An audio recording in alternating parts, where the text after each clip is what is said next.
మీ అందరికీ శ్రావణ శుక్రవారం శుభాకాంక్షలు. ఈరోజు మన టాపిక్ ఏంటంటే మనం గంజాయిని సాగు చేద్దాం. నన్ను నేను తప్పుగా అనుకోవద్దు, ఎందుకు ఇలాగ అన్నాను. గంజాయి అనేది మనం పురాణాల నుంచి చూస్తున్నాం. అనేది శివుడు పూజల్లో ఒక పాట కింద ఉండేది. అందుకనే కొన్ని దేవాలయాల్లో, పుణ్యక్షేత్రాల్లో, ధార్మిక సందర్భాల్లో లీగల్గా అమ్ముతారు. ఆయుర్వేదిక్లో కూడా గంజాయి కొన్ని రోగాలకి మందుగా వాడిన చరిత్ర ఉంది. గంజాయి అనేది ఒక స్టీరియోటైప్ చేస్తారు. అది ఎవరో కాదు, అమెరికాయే. ఎందుకంటే మనం చిన్నప్పటి నుంచి ఒక విలన్గా చూడడం స్టార్ట్ చేసాం వాళ్ళు చేసిన ఈ ప్రోపగాండాకి. 1961లో UN ద్వారా వచ్చిన నార్కోటిక్ డ్రగ్స్ కన్వెన్షన్లో అమెరికా ఒత్తిడి పెడుతూ ఎవరో వాడకూడదని ఒక ప్రొహిబిట్ చేసిందనమాట అమెరికా. అయితే కొన్ని కంట్రీస్కి ఫస్ట్ అమెరికాయే స్టార్ట్ చేసింది ఇంకా గంజాయి వాడమని. ఆ గాంజా వాడమని చెప్పి అమెరికా స్టార్ట్ చేసి కొన్ని కంట్రీస్ని కూడా నిషేధించింది. అందులో మన భారత్ ఒకటి. అంతా అయ్యేసరికి మళ్ళీ అమెరికా స్టార్ట్ చేసింది అమ్మడం. అన్ని బిజినెస్ చేయడం స్టార్ట్ చేశారు. కొన్ని స్టేట్స్లో అయితే లీగల్ చేస్తారు. కాలిఫోర్నియా, న్యూయార్క్, కొలరాడో వాటిలో అయితే ఇంకా లీగల్ చేస్తారు. ఎందుకంటే మెడికల్గా, రిక్రియేషనల్గా, R&D మీద దాని మీద చేస్తున్నారు అనమాట.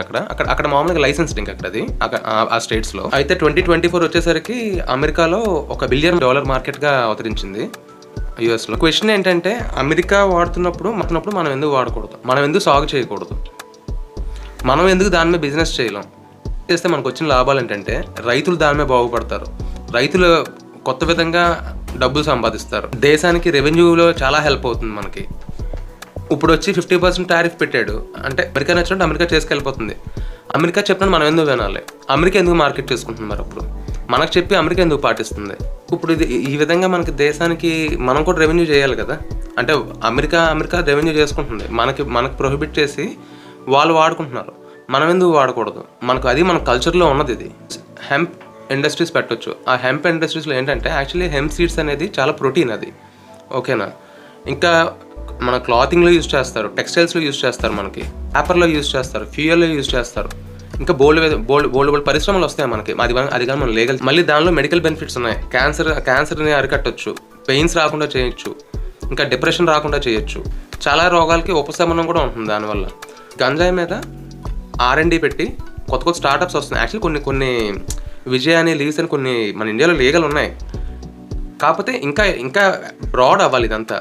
ఎందుకంటే మనం రెవెన్యూ పెంచుకోవాలి ముందు. మనకి ప్రొహిబిట్ చేసిన వాళ్ళు వాడుతున్నారు, మనం ఎందుకు వాడకూడదు? కానీ ఇలా చేస్తే ఇల్లీగల్గా చేసే ఛాన్సులు ఉన్నాయి. అదేంటంటే యువత ఉన్నారు, వీళ్ళు మామూలుగా చిన్నది అంటే వీళ్ళ వల్ల మామూలుగా ఒక నెగిటివ్ ఇంపాక్ట్ వచ్చింది దీని మీద, ఈ యువత వల్లే. అంటే వీటిని అరికట్టాలి ముందు. వీటిని అరికడితే మామూలుగా గవర్నమెంట్ కొన్ని ఇండస్ట్రీస్కి లైసెన్స్ ఇస్తే వాళ్ళు ఎక్స్పాండ్ చేస్తారు దాన్ని. అంటే ఈ యువత చేతికి రాకుండా చూసుకోవాలి అంతే. దీనిపై మీ